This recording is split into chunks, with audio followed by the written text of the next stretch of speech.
Hello बच्चों, कैसे हो? तो पिछले वीडियो लेक्चर में हम लोग बात किए थे कि दो वेक्टर का रिजल्टेंट कैसे निकाला गया ज्योमेट्री के बेस पर, और दो से ज़्यादा का भी डिस्कस किए थे। तो दो वेक्टर के लिए ट्रायंगल रूल और पैरेललोग्राम रूल था, और दो से ज़्यादा का पॉलीगन रूल था, और सारा का जो बेसिक कंसेप्ट था, जो मेन कंसेप्ट था, वो था डिस्प्लेसमेंट का। तो सब जो है वो डिस्प्लेसमेंट पे बेस्ड है। तो ज्योमेट्रिकली अगर एडिशन सब्सट्रैक्शन निकालना है, एडिशन इवन सब्सट्रैक्शन भी निकालना है, दो वेक्टर दो से ज़्यादा वेक्टर, तो सिंपली डिस्प्लेसमेंट के कंसेप्ट पे चलना। अगर एक क्लोज लूप है तो जहां से चले वहीं आ गए, रिजल्टेंट जीरो। या अगर ओपन है, मान लो यहाँ से यहाँ गए तो ये रिजल्टेंट हो जाएगा। यहाँ से ऐसे गए, जैसे भी जो भी वेक्टर गया, तो अगर सेम डायरेक्शन में जा रहे तो प्लस, उल्टे में जा रहे तो माइनस लिख के वहां से अपना लिख लो। तो ये पिछले वीडियो लेक्चर में हम लोग कुछ ऐसा बात किए थे। तो देख लियो होगे तो ये लेक्चर और आसानी से तुमको समझ में आएगा। नहीं देखो तो सबसे पहले उसको देख लो। यहाँ हम लोग बात करेंगे mathematical discussion of resultant of two vector. दो वेक्टर के रिजल्टेंट के लिए जो मैथमेटिकल फार्मूला क्या होगा उसकी बात करना है। तो दो वेक्टर के लिए ये होने वाला है रिजल्टेंट ऑफ टू वेक्टर, उसके लिए मैथमेटिकल फार्मूला आने वाला क्या बनने वाला। चलो देखो, तो ये ट्रायंगल रूल से ही फार्मूला में निकालने वाला हूँ। देखो कुछ ऐसे वेक्टर की हम लोग बात किए थे। ये वेक्टर ए है, ये वेक्टर बी है, ये एंगल थीटा है, ये रिजल्टेंट होगा। ये कुछ हम लोग पिछले क्लास में बात किए थे। तो अगर पिछला लेक्चर नहीं देखो तो सबसे पहले तो पिछला लेक्चर देखो, तभी ये लेक्चर तुमको समझ में आने वाला है। वैसे तो सारे वेक्टर का लेक्चर देखो, क्योंकि यहाँ से पिछले से भी स्टार्ट करोगे तो भी उतना ज्यादा समझ में नहीं आएगा वेक्टर क्या होता है, कैसे होता है। तो सब पहले वाला लेक्चर देखोगे तो पता चलेगा। ठीक है, तो ये वेक्टर है, वेक्टर बी, ये रिजल्टेंट वेक्टर होगा। हम लोग को वेक्टर ए दिया होगा, वेक्टर बी गिवन होगा और एंगल गिवन होगा। तुमसे पूछा जाएगा कि आर वेक्टर का लेंथ क्या होगा, ये अल्फा क्या होगा। मोस्टली यही होता है। ठीक है, ये इसमें उल्टा भी हो सकता है कि मान लो आर दिया है, ये दिया है, तो बी पूछ ले कुछ एंगल वगैरह में। तो इतने सारे वेरिएबल उसमें कुछ दे तो दूसरा पूछ सकते हैं। लेकिन हमारे पास हम लोग मान के चल रहे हैं, हमें क्या दिया, बेसिक डिस्कशन में कुछ पहले मान लिया जाता है, उसका फार्मूला निकाला जाता है। अब फार्मूला में कुछ और भी हो सकता है, जैसे फार्मूला निकालते हो कि हाइपोटेन्यूज होता है under P square plus B square, ये निकालते हो। तो ये थोड़े पी और बी देके एच ही पूछेगा, हो सकता है एच और पी देके बी पूछ दे, ये भी निकालते हो। या कोई भी फार्मूला में ऐसा रहता है। लेकिन हम लोग बेसिक कुछ फार्मूला निकालते हैं, उसके बिहाफ पे फिर आगे क्वेश्चन वगैरह करेंगे, कुछ दूसरा भी दिया रहेगा। तो हम लोग मान के चल रहे हैं ए गिवन है, बी गिवन है और एंगल गिवन है। तो एंगल कैसे गिवन होगा, जब वेक्टर बी पूरा का पूरा गिवन है, जब मैग्नीट्यूड और डायरेक्शन दोनों में गिवन होगा तो हमें एंगल पता है। हमें रिजल्टेंट वेक्टर आर निकालना है। अब उसका डायरेक्शन भी तो पता होना चाहिए, वेक्टर का मैग्नीट्यूड से केवल तो काम नहीं चलेगा। तो डायरेक्शन में एंगल वाले में अल्फा, ये अल्फा का नोटेशन है, अल्फा बीटा गामा डेल्टा, ये अल्फा का नोटेशन है। ठीक है, तो वेक्टर आर का कुछ मैग्नीट्यूड होगा जो कि वेक्टर ए से कितना एंगल बना रहा है, अल्फा एंगल। हमें आर निकालना है और अल्फा निकालना है। हमें फाइंड आउट करना है आर का मैग्नीट्यूड और अल्फा जो एंगल होगा वो फाइंड आउट करना है। ये दो चीज हम लोग निकालना है, आर का मैग्नीट्यूड और अल्फा। इसमें कुछ हम लोग ज्योमेट्री करने वाले हैं, उसी से फॉर्मूला बनने वाला है। तो देख लो ज्योमेट्री क्या करेंगे। ये वेक्टर ए था, ये वेक्टर बी था, यही आर है। मैग्नीट्यूड में लिख रहा हूँ, ये हुआ ये बी हुआ। तो वेक्टर ए का मैग्नीट्यूड ए, वेक्टर बी का मैग्नीट्यूड बी, ये एंगल थीटा है। देखो यहाँ जो ट्रायंगल है, अभी जो ट्रायंगल हो तो एनी जनरल ट्रायंगल है, इसको अगर हम लोग राइट एंगल ट्रायंगल में कन्वर्ट कर लें एनी हाउ, तो उस केस में हमारा डिस्कशन जो है वो हाइपोटेन्यूज वाला जो था, hypotenuse square equal to perpendicular square plus base square, उसमें हो सकता है। तो अगर मैं यहाँ से परपेंडिकुलर ड्रॉ करूँ, ये यहाँ से ऐसे परपेंडिकुलर ड्रॉ करूँ, तो क्या ये पूरा ट्रायंगल, बड़ा वाला जो ट्रायंगल है, ये राइट एंगल ट्रायंगल होगा, बड़ा ट्रायंगल। तो ये पता हो और ये पूरा पता हो तो ये हाइपोटेन्यूज निकल जाएगा। देखो तो राइट एंगल ट्रायंगल हो रहा है कि नहीं, ये वाला, ये जो ट्रायंगल बन रहा है कैसा बन रहा है, राइट एंगल ट्रायंगल। ये राइट एंगल ट्रायंगल बनने वाला है, ये जो ट्रायंगल बनने वाला कैसा बनने वाला है, राइट एंगल ट्रायंगल बनने वाला है। तो राइट एंगल ट्रायंगल अगर बनने वाला है, इसमें हम लोग बात कर सकते हैं कि ये कितना होगा और ये कितना होगा। ये निकल गया तो उसमें ये वाला जोड़ देंगे तो पूरा निकल जाएगा ये। और ये वाला कितना होगा, देखो एक डिस्कशन किया था पिछली क्लास में कि कोई भी वेक्टर का दो परपेंडिकुलर डायरेक्शन में कंपोनेंट करना हो, उसमें था तुम्हारे एक एक्स एक्सिस है, वाई एक्सिस, जिसके साथ एंगल होता है वो कॉस होता है और दूसरा वाला साइन होता है। कुछ था ऐसा, तो जिसके साथ एंगल होगा कॉस होगा, दूसरा वाला क्या होगा, साइन। ये एक्स एक्सिस मामले वाला है, एक्स कंपोनेंट वाला वाई कंपोनेंट। तो एंगल के साथ वाला क्या होता था, कॉस, और दूसरा वाला क्या होता था, साइन। मतलब ये जो लेंथ है वो कितना होगा, बी का कॉस थीटा, यहाँ से यहाँ ये होगा बी का कॉस थीटा, और ये लेंथ कितना होगा, बी का साइन थीटा। ये यहाँ से यहाँ पूरा लेंथ कितना हो गया, तो पूरा यहाँ से यहाँ लेंथ कितना हो गया, ए प्लस बी का कॉस थीटा हुआ। तो फार्मूला लगा दो, ये हाइपोटेन्यूज का है तो square equal to perpendicular square plus base square. तो हाइपोटेन्यूज क्या है, आर स्क्वायर। हाइपोटेन्यूज क्या है, आर स्क्वायर। ये ट्रायंगल है, जो ट्रायंगल है इस ट्रायंगल में बात करने वाला हूँ। ये जो ट्रायंगल है, ठीक है, इस ट्रायंगल को अपना कुछ अगर नाम देना चाहो तो नाम दे दो। ये बी हो गया तुम्हारा, सी से स्टार्ट है, डी से स्टार्ट करो, डी ई एफ। तो ये जो ट्रायंगल है, ट्रायंगल डी एफ में right angle triangle, triangle right angle triangle triangle जो right angle triangle D F में। तो हाइपोटेन्यूज का whole square equal to perpendicular square plus base square. ये तो आर स्क्वायर क्या होगा, परपेंडिकुलर क्या होगा, क्या बी का साइन अल्फा है, और ये एंगल भी हम लोग को निकालना है। ये एंगल भी निकल जाएगा tan थीटा में, perpendicular by base. Right angle triangle में tan थीटा होता है ना, वहीं से निकल जाएगा। परपेंडिकुलर क्या बी का साइन थीटा है, और बेस क्या है a प्लस बी का कॉस थीटा। ये पूरे बड़े वाले ट्रायंगल में लिखा हूं। ये हमको पता है, ये वाला पता है, ये तो निकल सकता है ना। राइट एंगल ट्रायंगल में पाइथागोरस थ्योरम में यूज किया हूं, तो पाइथागोरस थ्योरम से इसको अगर सिंप्लीफाई कर लो तो आर का मैग्नीट्यूड तुमको निकल जाएगा। यही हमारा फिर फॉर्मूला होगा। देखो आर का मैग्नीट्यूड जो है वो निकल जाएगा, जो यहाँ भी लिखा था। सिंप्लीफाई करो तो B square sine square theta, A plus B का होल स्क्वायर तोड़ दो, क्या होगा, A square plus B square cos square theta.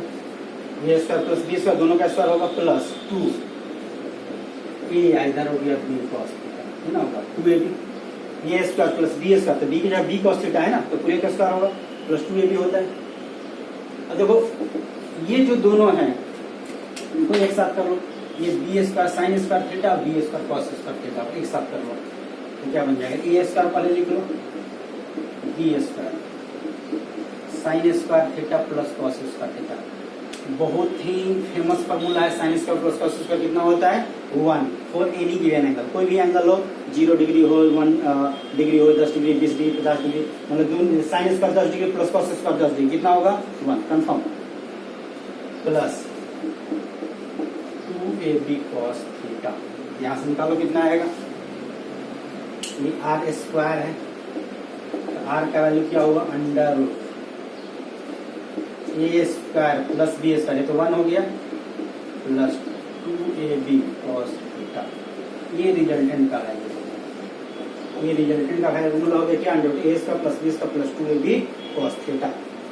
ये रिजल्टेंट हुआ। ये फार्मूला है, ये बहुत ही इंपॉर्टेंट फार्मूला है, ये ध्यान हो, ये याद ही होना चाहिए, इसके बिना काम नहीं चलने वाला, ये याद होना चाहिए। दो वेक्टर के रिजल्टेंट का क्या फार्मूला है, under root A square plus B square plus 2ab cos theta. Angle जो है उसकी बात करते, इसी ट्रायंगल में बात कर रहे हैं, नोट डाउन करते जाना वीडियो पॉज करके। तो ट्रायंगल में अगर tan अल्फा की बात करें तो tan थीटा क्या होता है, perpendicular by base. tan alpha बड़े वाले राइट एंगल ट्रायंगल में परपेंडिकुलर ही ना, इस एंगल के सामने वाला जो होता है परपेंडिकुलर होता है। बी का साइन थीटा, बेस क्या होगा, बेस बी का कॉस थीटा ए, बी का कॉस थीटा प्लस, ये फार्मूला है tan अल्फा का। tan अल्फा क्या होगा, बी का साइन थीटा अपॉन ए प्लस बी का कॉस। ये भी याद रहे तो अच्छा ही है, इसका बहुत ज्यादा इजी नहीं है लेकिन फिर भी याद रखोगे। सेम पैटर्न पे अगर tan थीटा बात करोगे तो sine theta by cos theta होता है, तो देखो sine theta by cos theta है, साइन वही कम से इतना ध्यान रहेगा ना, ऊपर में साइन थीटा नीचे में क्या है कॉस थीटा। और अगर डायग्राम ये ध्यान रहता है तो आराम से देख सकते हो कि बी का हम लोग कंपोनेंट किए हुए हैं, बी किसका कंपोनेंट किए हैं, तो बी का, तो बी का साइन बी का कॉस होगा, तो ऊपर में बी का साइन होगा, नीचे में बी का कॉस होगा, साथ में ये जोड़ना है। तो अगर डायग्राम ध्यान रहे तो डायरेक्ट लिख सकते हो। वैसे ही जिसके साथ अगर ए के साथ एंगल है तो बी का कंपोनेंट तोड़ा जाता है, और बी के साथ एंगल होगा तो किसका कंपोनेंट तोड़ोगे, ए का कंपोनेंट तोड़ोगे। तो जिसके साथ एंगल होगा दूसरे वाले का कंपोनेंट तोड़ करके वैल्यू लिखा जाता है। तो इसको दूसरे वाले से अगर एंगल निकालना हो तो भी तुम लिख सकते हो उस तरह से, जो कि पैरेललोग्राम वाला जो डायग्राम था उसमें कन्वर्ट करके हम लोग देख सकते हैं। मान लो वेक्टर है,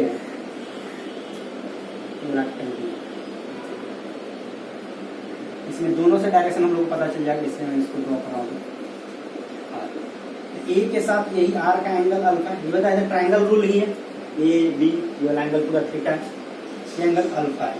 मान लो ये वाला एंगल बीटा होगा, दोनों एंगल मिलकर थीटा होगा, तो पूरा जो एंगल है, तो पूरा जो एंगल है वो थीटा के बराबर, पूरा एंगल, ये पूरा एंगल थीटा के बराबर है ना, पूरा एंगल थीटा के बराबर है। यहाँ लो या यहाँ लो, पूरा एंगल थीटा है। tan अल्फा का हमारा फॉर्मूला, tan बीटा अगर डायरेक्ट लिखना चाहे तो हम लोग क्या लिखें, क्या लिखना चाहिए tan बीटा को, क्या tan बीटा डायरेक्ट ये लिखोगे अगर सेम कंसेप्ट लिखो तो? अल्फा किसके साथ एंगल था, ए का, तो बी का कंपोनेंट तोड़ा।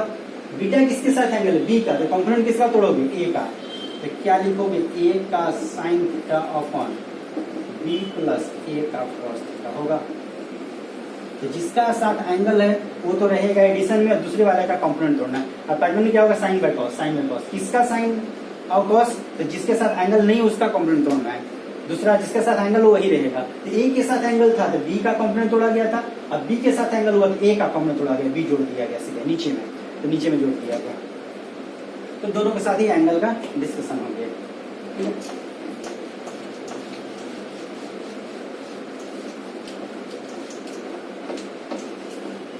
अब कुछ इसमें स्पेशल केस देख लेते हैं कि कुछ स्पेशल केस क्या होगा। स्पेशल केस मतलब ठीक है, अगर 0 डिग्री हो, 180 हो, 90 हो, कुछ वैल्यू पे जो बात करते हैं उसी को स्पेशल केस बोलते हैं। कुछ स्पेशल केस देख लेते हैं। अब इसको अगर वैल्यू ले लेके हम लोग डिस्कस करेंगे तो कुछ विजुअलाइजेशन से भी तुमको समझ में आएगा कि जो हमारा फॉर्मूला वो सही बैठ रहा है।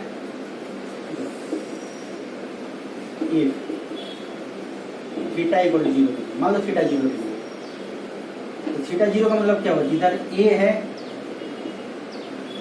उसी डायरेक्शन में बी हो, इसी डायरेक्शन में बी वेक्टर हो, तो क्या रिजल्टेंट होना चाहिए, आर क्या होना चाहिए बताओ, जब दोनों सेम डायरेक्शन में है तो आर रिजल्टेंट, आर का वैल्यू क्या होना चाहिए, क्या सिंपली ए प्लस बी होना चाहिए। सोच के बताओ, ये 3 है, ये 5 है तो सीधे 8 निकलेगा, 2 है 7 है तो 9 निकलेगा। तो आर का मैग्नीट्यूड जो क्या होगा, तो ए का मैग्नीट्यूड प्लस बी का मैग्नीट्यूड, वेक्टर में तो एडिशन होगा ही हमेशा, आर वेक्टर क्या होगा, वेक्टर ए प्लस वेक्टर में, मैग्नीट्यूड की बात कर रहे हैं। तो आर का मैग्नीट्यूड किसके बराबर होगा, ए और बी के मैग्नीट्यूड को जोड़ दो, तुमको आर का मैग्नीट्यूड निकल जाएगा। फार्मूला में भी आ जाओ, देखो फार्मूला हमारे पास था क्या, फार्मूला से ही आ जाएगा, ये ना फार्मूला था, R equal to under A square plus B square plus 2ab था क्या, फॉर्मूला पुट करो, A square plus B square plus 2ab cos theta, theta 0 degree है, थीटा 0 डिग्री, कॉस 0 कितना होता है 1। क्या ये तुमको दिख रहा है, ए प्लस बी का होल स्क्वायर, ध्यान से देखो तो, A square plus B square plus 2b किसका फॉर्मूला होता है, ए प्लस बी का whole square. That means theta equal to 0 पे आर का वैल्यू कितना हो गया, ए प्लस बी। देखो फार्मूला से ही कहीं ना आ रहा है, फार्मूला से वही आया जो कि मैं डायरेक्ट बता रहा था।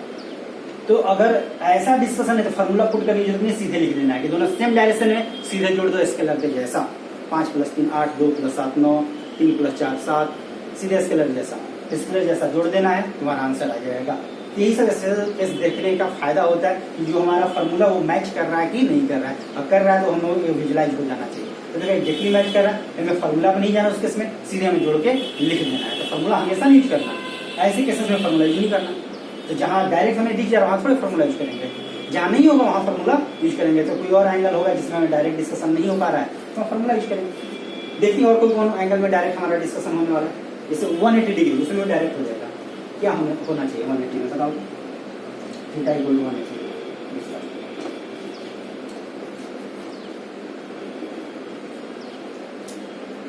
थीटा इक्वल टू 180, इसी में मैं चेंज कर दे रहा हूँ। 180 का मतलब हुआ बी उल्टे डायरेक्शन में होगा, ऐसे रिजल्टेंट क्या होगा, ये बड़ा होगा तो रिजल्टेंट उधर होगा, और बी बड़ा होगा तो रिजल्टेंट इधर होगा। बताया था फोर्स वाला, ये ब्लॉक के 2 आदमी से धक्का मारा, अगर ये ज्यादा धक्का मारेगा तो ब्लॉक उधर जाएगा, वो ज्यादा धक्का मारेगा तो ब्लॉक इधर जाएगा। मान लो तुम भी धक्का मारे, उधर से धक्का मारे, अब तुम मजबूत हो तो कमजोर है तो उसको पीछे की धक्का मार दोगे, अगर वो मजबूत हुआ तुमको पीछे की धक्का मार के लेकर भागेगा। तुम ज्यादा फोर्स लगाएगा तो तुम पीछे जाओगे, मान लो तुम हो, तुम ज्यादा फोर्स लगाओगे तुम पीछे जाएगा। तो डिपेंड करेगा कौन ज्यादा है। तो मान लो ये ज्यादा है तो रिजल्टेंट उधर हुआ, ये डायरेक्शन में रिजल्टेंट हो जाएगा, छोटा रहे। कितना होगा आर का वैल्यू, क्या इसमें से इसको माइनस करना होगा? वेक्टर आर तो वेक्टर में ही लिखोगे, vector A plus vector B, vector में यही लिखना है। मैग्नीट्यूड में क्या लिखोगे? ए माइनस बी, मैग्नीट्यूड में क्या लिखोगे? ए माइनस बी। ए के मैग्नीट्यूड में बी के मैग्नीट्यूड को माइनस कर देंगे तो आर निकल जाएगा। देखो उल्टे डायरेक्शन में, मान लो ये भी 5 लगाया, ये भी 5 लगाया तो नेट 0 हो जाएगा, कैंसिल आउट। ये 5 लगाया, ये 3 लगाया तो नेट कितना आएगा? 2 होगा ना। तो मान लो ये 2 लगाया और वो 5 लगा दिया तो 3 इधर हुआ, दैट मीन्स ये बड़ा होगा तो नेट इधर डायरेक्शन हो जाए।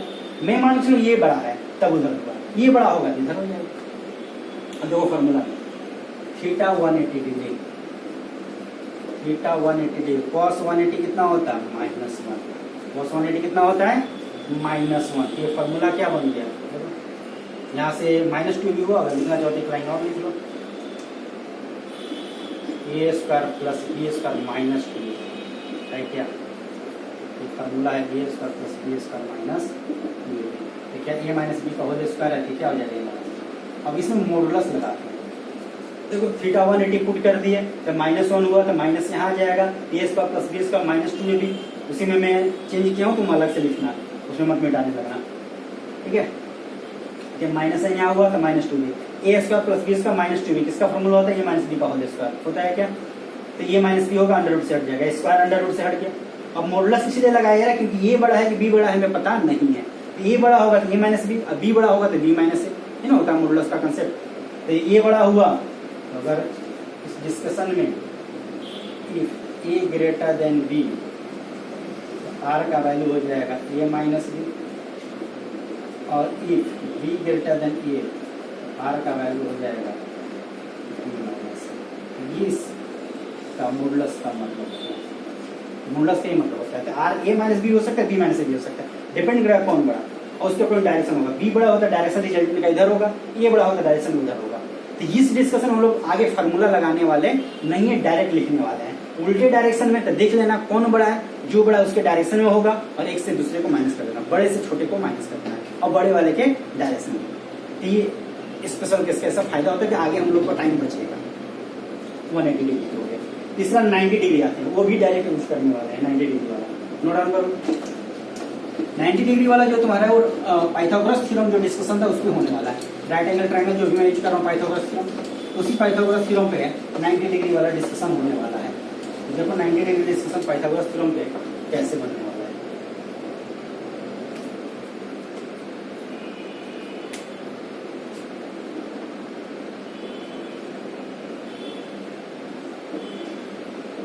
ठीक है, तो मान लो वेक्टर ए इधर है, वेक्टर बी इधर है, तब नहीं 90 डिग्री होगा। Theta 90 degree, vector A vector B, vector A vector B, तो रिजल्टेंट कौन सा होगा? क्या ये होगा? ज्योमेट्री से अगर ध्यान दो तो ये ना रिजल्टेंट होगा, यही रिजल्टेंट होगा, ये ना रिजल्टेंट है डिस्प्लेसमेंट वाला। तो क्या ये राइट एंगल ट्रायंगल बन रहा है? इधर 90 डिग्री है तो इधर भी तो 90 डिग्री होगा ना, ये भी तो 90 डिग्री होगा। ये राइट एंगल ट्रायंगल बन रहा है क्या? तो आर क्या होगा? हाइपोटेन्यूज है कि नहीं? एक परपेंडिकुलर होगा तो एक बेस होगा, कोई एक परपेंडिकुलर कोई एक बेस। तो क्या ये फॉर्मूला बनना चाहिए? R equal to under root A square plus B square बनना चाहिए कि नहीं बनना चाहिए? वेक्टर आर में लिखोगे तो अभी भी वेक्टर आर क्या है? तो vector A plus vector B, vector में तो वही होगा, मैग्नीट्यूड वाइज ये फॉर्मूला बन रहा है। वेक्टर वाइज यही है कि ए और बी का रिजल्टेंट वेक्टर आर है, तो उसका मैग्नीट्यूड कितना होगा? तो under root A square plus B square, ये ज्योमेट्री हो गया। अब आते हैं फॉर्मूला से। ज्योमेट्री समझ में आ गया होगा कि राइट एंगल ट्रायंगल बन रहा है, 90 के सामने हाइपोटेन्यूज होता है तो वेक्टर आर हाइपोटेन्यूज है। हाइपोटेन्यूज क्या होता है? Under root perpendicular square plus base square. Formula में देखो बन रहा है कि नहीं बन रहा है? A square plus B square plus 2ab cos theta, है ना। थीटा को 90 डिग्री पुट कर लेना है। थीटा कितना डिग्री है? 90। कॉस 90 कितना होता है? कॉस 90 होता है 0। कॉस 90 कितना होता है? 0। तो कॉस 90 का वैल्यू कितना? 0। तो रिजल्टेंट क्या formula? Under root A square plus B square हो गया। दैट मीन्स अगर 90 डिग्री होगा तो डायरेक्ट हम लोग ज्योमेट्री वाला कंसेप्ट लगा देंगे, कोई फॉर्मूला यूज करने वाले नहीं है, ऐसे लिखने वाले नहीं है, सीधे लिख देंगे ये वाला वैल्यू आर इक्वल टू उसका प्लस बी स्क्वायर। ये रिजल्टेंट होगा तब तो थीटा 90 डिग्री। तो 3 वाला हो गया 0 डिग्री, 180 डिग्री और 90 डिग्री। कुछ और वैल्यू बात कर लेते हैं जिसको मैथमेटिक्स क्वेश्चन में डायरेक्ट हम यूज करेंगे। ज्योमेट्री में दिखेगा तो नहीं, लेकिन क्वेश्चन में उसको हम लोग डायरेक्ट यूज करने वाले हैं। वैसे 60 डिग्री वाला अगर थोड़ा सा ज्योमेट्री करोगे तो दिख भी सकता है, दिख भी जाएगा। चलो पहले 60 डिग्री की बात करें। 60 डिग्री से क्या बनने वाला है, थीटा अगर 60 डिग्री होता, चलो 60 डिग्री से 120 वाला दिखता है direct, theta equal to 60 degree, theta 60 degree होता है, क्या होगा देखो ज्योमेट्री में इस तरह से बनेगा, vector A, vector B, vector A, vector B,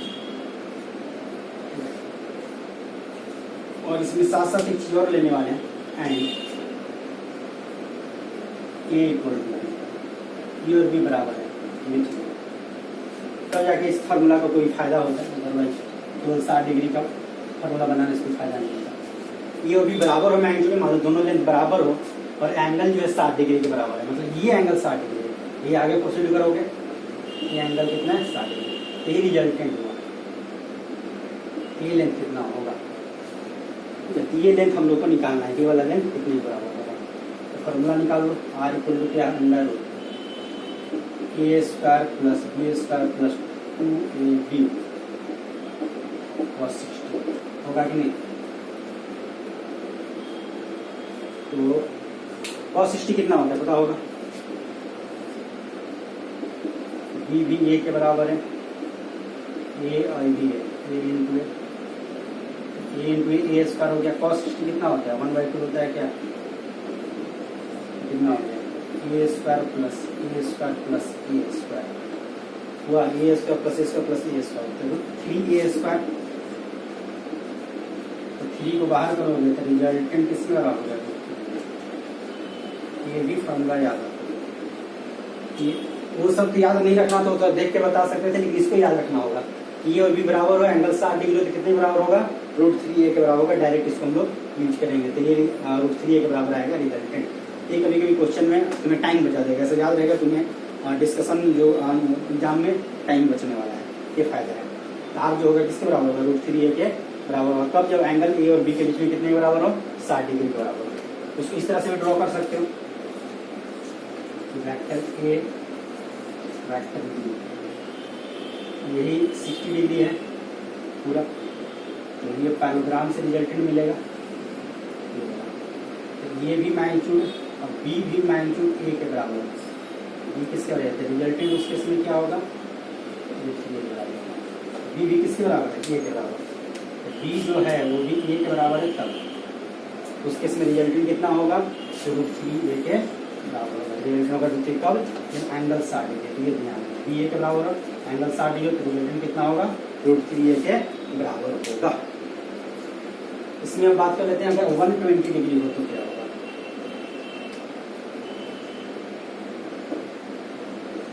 120 degree और ये भी बराबर है, तब क्या होगा। तो 120 डिग्री का मतलब होगा ज्योमेट्रिकली इस तरह से, वेक्टर ए इधर हुआ तो वेक्टर बी ऐसे हो जाएगा, वेक्टर ए वेक्टर बी, तब ना एंगल ये 120 डिग्री होगा। ऑप्टिक एंगल बताया था, इसको आगे बढ़ाओगे तब ये एंगल देखा जाता है।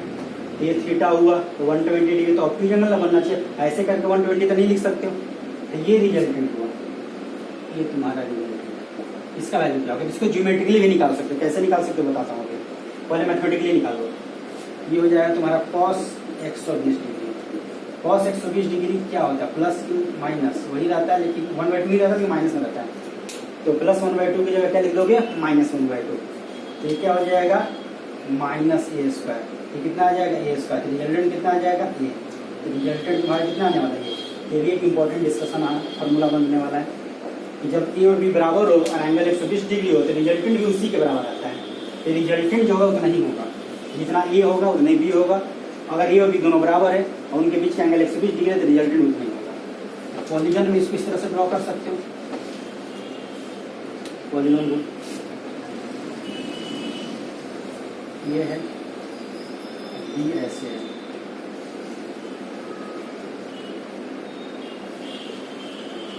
Vector A,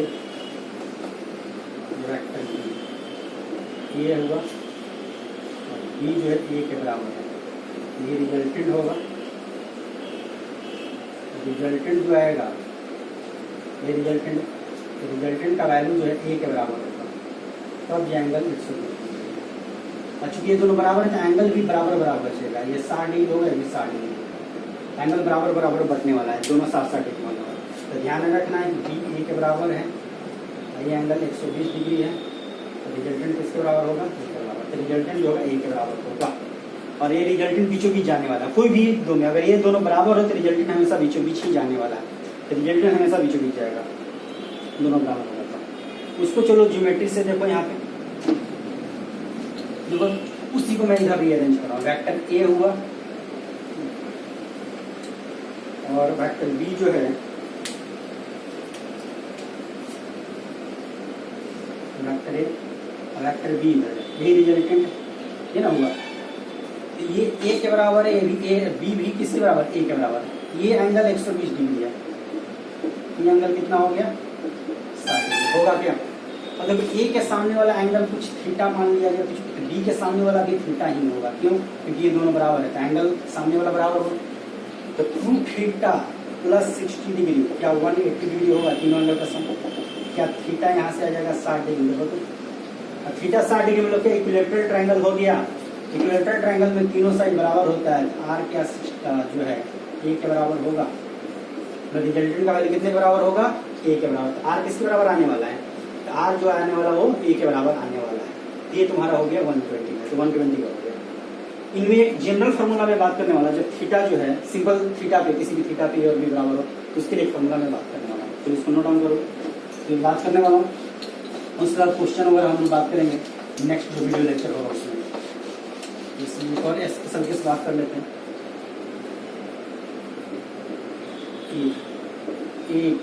simply A equal to angle जो भी है उसमें 60-120 भी निकाल सकते हैं। जैसे वो दोनों बहुत ज्यादा यूज में आता है, इसलिए बोला अलग से आता है, तो ये भी अगर याद है तो 60-120 पुट करके निकाल सकते हैं। रिजल्टेंट क्या होगा, अंडर ए स्क्वायर, बी की जगह भी ए स्क्वायर होगा, 2a इंटू ए और कॉस थीटा ही ना होगा। बी जो है कितने बराबर है, तो बी की जगह पुट करना, A square plus B square plus 2ab cos theta. देखो ये हो गया 2a square, A square plus A square 2a square और plus 2a square cos theta होगा क्या, 2a स्क्वायर कॉस थीटा। ये पूरे का अंडर रूट 2a स्क्वायर बाहर करोगे तो क्या रूट 2a बाहर होगा, अंडर रूट में बचेगा 1 प्लस कॉस थीटा, बचेगा क्या, तो 2 की जगह कितना रूट 2, a स्क्वायर की जगह ये बाहर हुआ। इस ये वैल्यू कितना होगा, एक फार्मूला आता है कॉस 2 थीटा का, कॉस 2 थीटा का फार्मूला आता है 2 कॉस स्क्वायर थीटा माइनस 1, एक फार्मूला आता है। और ये बेसिक जो मैथ है वहां भी मैं बताया था, जो बेसिक मैथ वाला ट्रिग्नोमेट्री वाला क्लास था उसमें बताया था। तो 2 कॉस स्क्वायर थीटा हो जाएगा 1 प्लस कॉस 2 थीटा, इधर आएगा। इसी ये डबल एंगल फार्मूला इसको बोलते हैं, इसी को हाफ एंगल में कन्वर्ट करना है। तो 2 थीटा को आधा बना दो, 2 थीटा थीटा हो जाएगा। तो क्या ये लिख सकते हो 2 cos square theta by 2, theta को कितना बना दिया, थीटा बाई 2 इक्वल टू 1 प्लस कॉस थीटा। ध्यान रखो इस काम को, इसको मैं अल्फा में कन्वर्ट करना, फार्मूला तो चेंज नहीं होने वाला क्योंकि इस थीटा में रखोगे कंफ्यूजन होगा, इसको अल्फा में कन्वर्ट करना। यहाँ मैं पुट कर रहा हूँ क्या, if alpha equal to theta by, alpha को क्या पुट कर रहा हूँ, थीटा बाई। तो अल्फा को थीटा बाई 2 पुट किया तो 2 अल्फा थीटा हो जाएगा। ये फार्मूला, ये कॉस 2 अल्फा क्या होगा, 2 कॉस स्क्वायर अल्फा माइनस 1, किसी एंगल को हो सकता है, इसको रीअरेंज कर दिया, अल्फा को थीटा बाई 2 पुट किया। यही डबल एंगल फार्मूला होता है, इसको हाफ एंगल फार्मूला बोलते हैं। तो 1 प्लस कॉस 2 थीटा क्या होगा, 2 कॉस स्क्वायर थीटा बाई 2, तो 1 प्लस कॉस थीटा हो जाएगा 2 कॉस स्क्वायर थीटा बाई 2।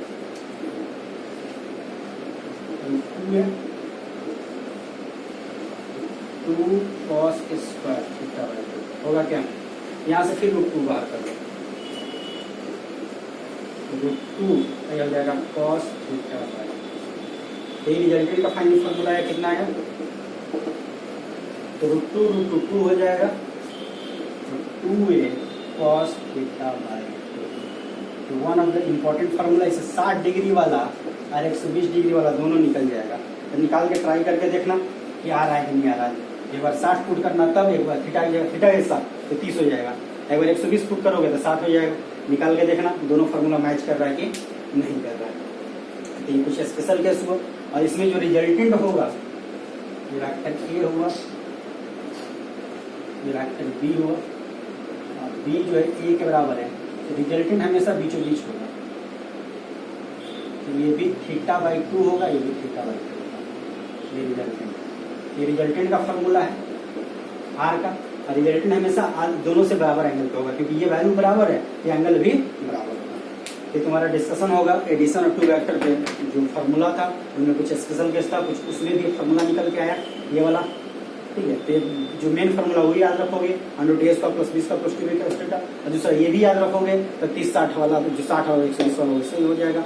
90, 0, 180 अपने आप कर ले रहे हैं। तो डिस्कशन हो गया। इसी पे हम लोग नेक्स्ट क्लास में क्वेश्चन